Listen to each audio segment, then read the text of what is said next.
Alright, everyone, well, even another video, because why not?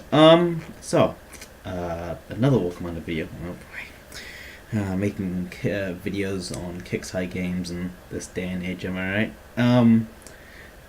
Yeah, so I have a couple of things I want to talk about. Mainly, a change has really made the quote unquote hardcore PvP community bit of stress. Imagine me saying hardcore quotation marks. We also have the Kraken, which is the new defensive unique unit that's part of the faction, the Corpus faction. Okay, so this is what we're really here to talk about. In order to fix a PvP exploit where players were able to earn infamy by actually attacking, we're instituting a 10-minute PvP hit limit. As far as I'm aware, this only means you can this means that this only affects player-based hits. Platoon hits, I assume, are the same. So you'll get a bubble. They will get a bubble similar to the Warpath thing. We get the 4-hour, the permanent bubble. Yeah. A lot of people are really upset with this change. Understandably so to an extent. This means that you flat someone that's troublesome to the sector.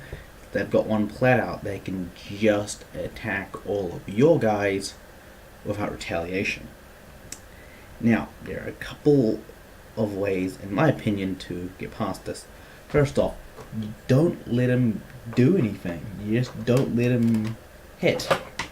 Like you fight the platoons and yada yada yada. You don't actually let him. You don't let them attack the platoon bases. Just snipe the plats. Secondly, is jail the guy, but let's be real. With the jump limit, that's not really with the free jumping. That's not really a thing.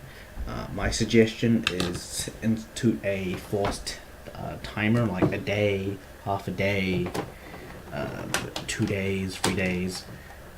And have it be oh wow. Hello? That actually is still working. Okay. Have it be a unavoidable timer, so 5 minutes, a day, 12 hours, 2 days where you cannot jump whatsoever. Can't point it, can't skip it, can't avoid it. You're forced to stay in a sector for a certain amount of time. Then again, you'll probably just sit in your bubble. You let that, you know what I mean. It would prevent hit and running to an extent. Just like I said, attack the platoons so that they can't attack the base. However, that'd be an issue, and people DC and lag out and yada yada. That's also going to be a problem. But I'm just giving out suggestions here. Thirdly, remove the attack limit, the hit limit if they attack someone in your alliance. Now this becomes an issue if there are different alliances living in a sector and yada yada yada. But if this person A hits, we'll say your friend, which is in your alliance, that's person B. If person A hits person C, which is another person in your alliance, then anyone in the person B's alliance can hit them, kind of hit them, kind of thing. Where that's not a where there's no war shield thingy up. I don't know if that's a good idea. I'm just giving out suggestions as I see them. If you have any more suggestions, put them down in the comments. If people should watch this. That's that. Yeah. Release the Kraken. That's actually pretty funny. So he's okay. No, does icon spin. Okay. Now we're going to talk about the Kraken, which is a defensive unit. You can place them in platoons, yada, but you cannot launch them in an attack. Because let's be real, if you can launch this motherfucker in an attack, that'd be brutal. You look at this. It's not that impressive when you think about it. I mean, sure, max DPS at level 10, that's a lot per target. And at 16 enemies, that adds really quickly, making its actual DPS versus a 16 stack units pretty ridiculous. It makes it one of the, I wouldn't say one of the best crowd control weapons in the game, but a really good crowd control unit. But its range, that's pitiful. Most units have roughly 500 range. So, give or take. Some have 550. It's a pretty low range for a defensive unit, even with all your defensive bonuses you get from having it in your base. So it says, unlock the Kraken by winning 8 standard parts from the upcoming Kraken 2 base. Unlock the Kraken 2 by defeating the Kraken 1 boss. I don't understand what that means. Yada yada. Tech. So engine, big engine, not even a creative name for that. Just increased movement, speed per level. Focus lens increases damage down as Kraken moves closer. So it's just what's the word? It just intensifies the damage. Think about it like this: it removes the range of which it needs to be effective to deal maximum damage. So it decreases the buffer and surprise package.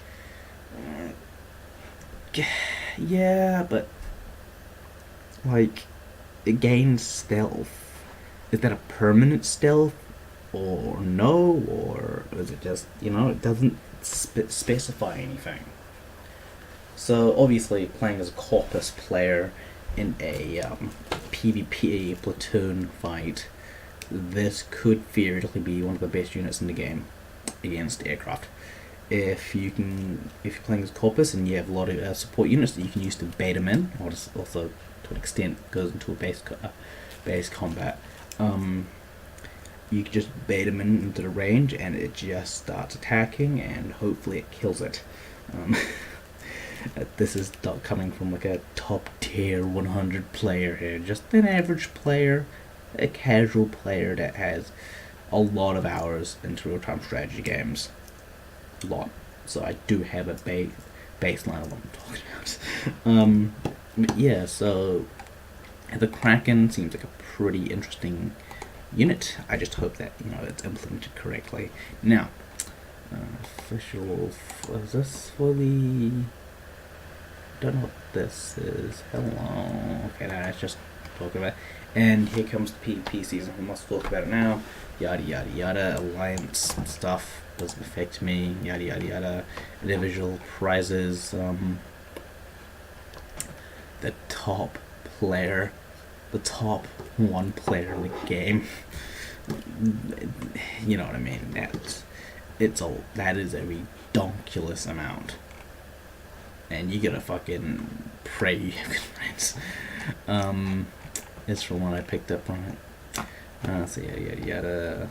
Yeah, it's just middle stuff. So I hope you enjoyed this rambling of me, because I'm a fucking nub. Please all give your opinions of both the